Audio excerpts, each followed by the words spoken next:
Arkansas travels to Texas in a old Southwestern Conference rivalry game, now SEC rivalry game. Texas in a bit of a look-ahead spot. They're 7-3, 4-2 in SEC play.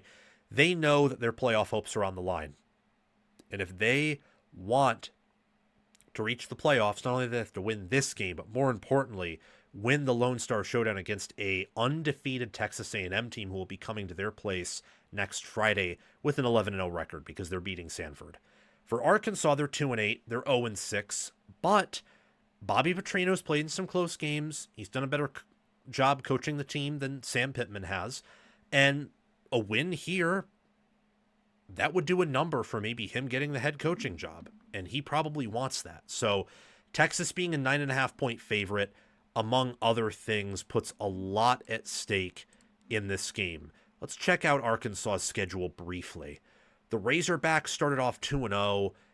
They've put on wonderful performance offensively, week over week over week. Auburn limited them really in that second half, and Arkansas got a pick six from an awful Jackson Arnold in that game, who was just not a P4 quarterback.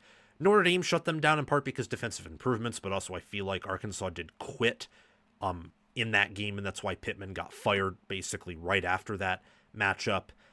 They've done a lot of good things this year, but their defense is non-existent, and Taylon Green is not an NFL quarterback, so sometimes their offense can and will sputter and suffer from inconsistencies.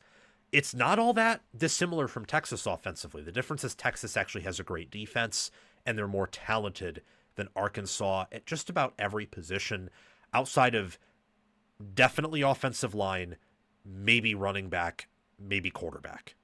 I do think Manning is more gifted than Taylon Green, but Green this year has been better than Manning has. Manning has been Mr. Up and Down all season long. All the talent in the world, but also one of the lower floors amongst uber-talented quarterbacks like himself. They're reeling from a 10-35 loss to Texas, where Georgia, or a 10-35 loss to Georgia, my apologies, where they never really had control of the game.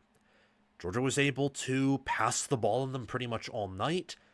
Texas did their job holding Georgia at the point of attack and stopping them from really running the ball outside of a few drives, but Kirby Smart outsmarted and outcoached and beat Steve Sarkisian and kind of punked him a little bit in that fourth quarter. So with 3 losses and a 4-2 SEC record, these next 2 games are must-wins, but how much can you get up for Arkansas with this letdown spot while also getting up for a tough A&M team who is going to present some challenges?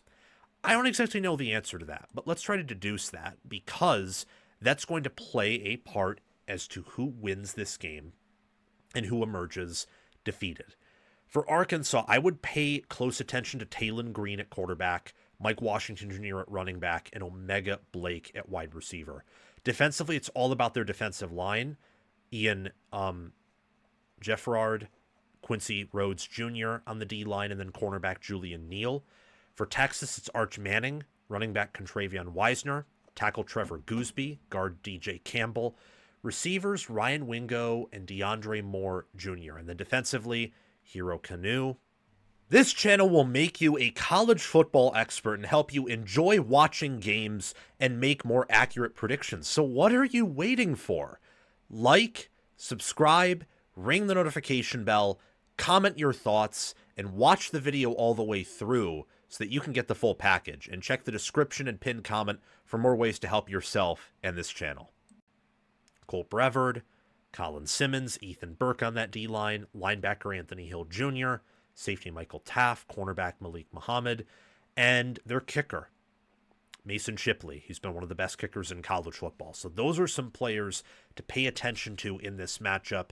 Texas is strong on defense, inconsistent on offense. Arkansas is strong on offense and absolutely wet dog defensively. This is why I think that Texas wins, but I also believe that Arkansas covers. A big part of this is actually quarterback. So Arch Manning has been able to perform at a high level against bad defenses, Arkansas being one of them. Taylen Green has not had the greatest performances against good defenses. Think LSU, think Auburn, think Notre Dame. Texas has a defense that is better than Notre Dame's. I don't know if it's better than Auburn's. I actually would say it's not after some recent performances. But it is about at LSU's caliber, and it's definitely better than Notre Dame's. And Texas can match Arkansas size at the line of scrimmage. They're better at a variety of positions. And Green isn't as safe with the football as Arch Manning is. And Green also doesn't have a defense to take pressure off of him. So Texas, I expect, will control this game. If I'm wrong here, it will be because Texas somehow can't run the football and Manning is just really having a super inaccurate day as he did against UTEP, for example, or Kentucky. And that's combined with Arkansas somehow being one of the few teams to ever run on a Pete Kwiatkowski defense, on top of Taylen Green hitting a few explosives, which you can get against that Texas secondary. Rushing offense, quarterback accuracy, the get-up factor. Has Arkansas quit? Is Texas looking ahead to A&M? Is Texas potentially maybe going to quit? Not for the whole game. I think their culture is too strong, but maybe initially they come out very sloppy and sleepy. Arkansas's passing offense. So is Taylen Green accurate?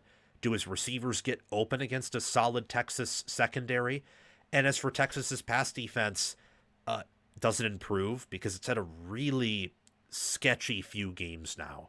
They are an average pass defense in terms of EPA allowed per attempt at 62nd. But I just think too much goes in Texas's favor. Their offense should eat Arkansas's defense alive. I do think Arkansas's offense will perform well enough to make this game close. But much like how Texas never had the ball with a chance to take the lead, they scored 10, then Georgia immediately responded, so they never had the ball with a chance to take the lead. I kind of think that's how this game will go, where Texas isn't going to cover, and it will be a 7-point win or less than that, but Arkansas will only have the ball to make it a one-score game, not to take the lead, if you get what I'm saying. So with that, I do believe that the Longhorns are going to win. They're going to earn their 8th win with a chance to earn their 9th win over their rival, their hated arch rival. I have a great friend of the show who just is very open. He's objective about it too, but he's very open about the fact that he loathes A&M as a Texas guy.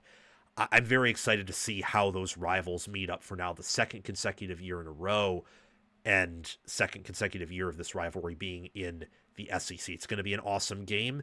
Even if Texas loses this one, thankfully, if you're a Longhorn fan, I don't think you'll lose this one. And as for Arkansas, I don't know about your future. I am very confident saying, though, that it is not Bobby Petrino being your next head coach. Thank you for watching. It's my mission on College Football with Sam to make you the most informed, knowledgeable, and entertained fan as possible. We aren't perfect, but we hit the nail on the head more often than we hit our thumb with the hammer. Make sure to like, subscribe, ring the notification bell, comment, and if you're here, you've probably already watched the whole video. So thank you for doing those things.